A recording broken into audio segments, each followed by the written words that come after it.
Serial आपकी नज़रों ने समझा में फिलहाल दर्श और नंदिनी की जिंदगी एक ऐसे मोड़ पर आकर के खड़ी हो गई है जहां से लौट पाना नंदिनी और दर्श दोनों के लिए काफ़ी ज़्यादा नामुमकिन सा लगता है।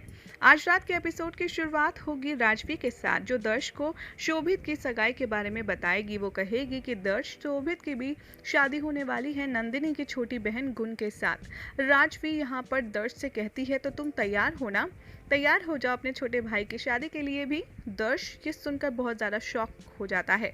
उधर गुण अपने खूब सारे पैसों से सजे अपने सपने सजाने लगती है, पर बैक टू द रियलिटी वनलता उससे कहती है कि सुन, जब तक तेरी शादी नहीं हो जाती तुझे तमीज़ से रहना पड़ेगा। गुण सोचती है कि अब मैं राखला को बताऊंगी कि मेरी क्या कीमत है।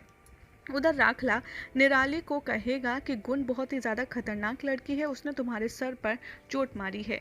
वो निराली को मैनिपुलेट करता है और कहता है कि तुम जाकर के अपनी बहन पायल से बात करो और कहो कि उस गुण को रावल हाउस से दूर रखे। निराली बहुत ज़्यादा डरी हुई होती है, वो कहती है कि नहीं, मैं दीदी से बात नहीं कर सकती। राखला उसे कन्विंस करने की कोशिश करता है और कहता है कि अगर तुमने ऐसा नहीं किया तो तुम्हारी जान को खतरा हो सकता है और हमें किसी एक सेफ प्लेस पर रहना पड़ेगा। निराली ये बात सोचकर बहुत ही ज़्यादा कन्फ्यूजन में बैठ जाती है। उधर मोपेट जो है वो वनलता को कॉल करेगा और कहेगा कि मैंने आपकी जो दूसरी किश्त है वो भी इंतज़ाम कर ली है। वनलता सोचती है कि आखिर मैंने इसको क्या प्रॉमिस किया था कि नंदिनी का रिश्ता इससे करवाएगी, लेकिन अब तो उसका ऑलरेडी रिश्ता हो चुका है। वनलता उसको बहाना मारती है और कहती है कि मोपेट तो मुझे कल कॉल करना।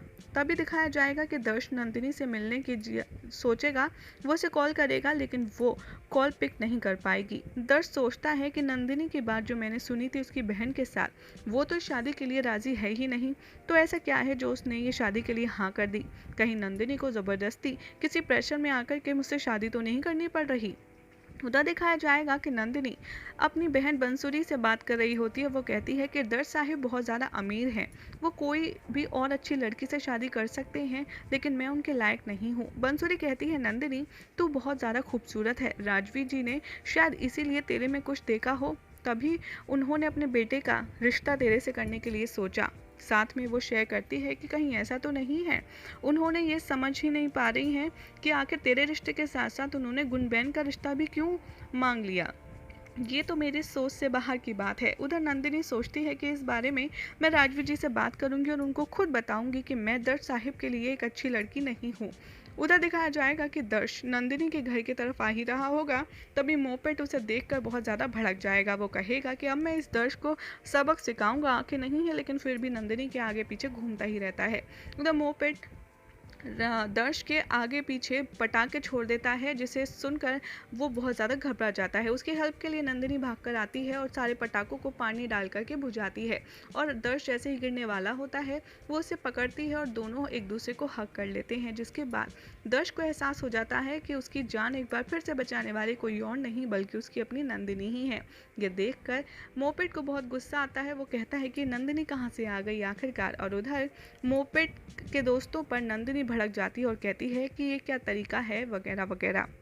बाद में दिखाया जाएगा कि नंदिनी दर्श का ख्याल रखेगी, उसका मुंह धुलवाएगी, हाथ धुलवाएगी, उसे बैठाएगी, उसे काम डाउन करेगी। तब दर्श उससे कहेगा कि मैं तुमसे बात करने आया हूँ, मैं ये जानना चाहता हूँ कि क्या तुमने शादी के लिए हाँ किसी दबाव में आकर के की है। नंदिनी खड़ी हो जाती है बहुत शॉक्ड। दर्श कहता है बताओ, मैंने उस दिन तुम्हारी और तुम्हारी बहन बंसुरी की बातें सुन ली थी, तुमने तो कहा था कि मैं दर्श साहिब से शादी करने का सोच भी नहीं सकती। तभी नंदिनी दर्श को सब कुछ बताती है कि हाँ, मैं बंसुरी बेन से बात तो कर रही थी कि मैं तो आपके लिए परफेक्ट नहीं हूँ, लेकिन इसलिए नहीं कि मुझे आप पसंद नहीं है, बल्कि इसलिए मैं आपका लेवल मैच कर ही नहीं सकती। दर्श कहता है कि अरे मेरा लेवल तो बहुत लो है तुम्हारे सामने, क्योंकि अगर हमारी शादी हो जाती है और तुम शादी के बाद तैयार होकर के मुझसे पूछोगी कि मैं कैसी लग रही हूँ, तो मैं तुम्हारी खूबसूरती को देख कर के उसकी तारीफ कर ही नहीं पाऊंगा, इसलिए मैं तुम्हारे सामने बहुत नीचा हूँ।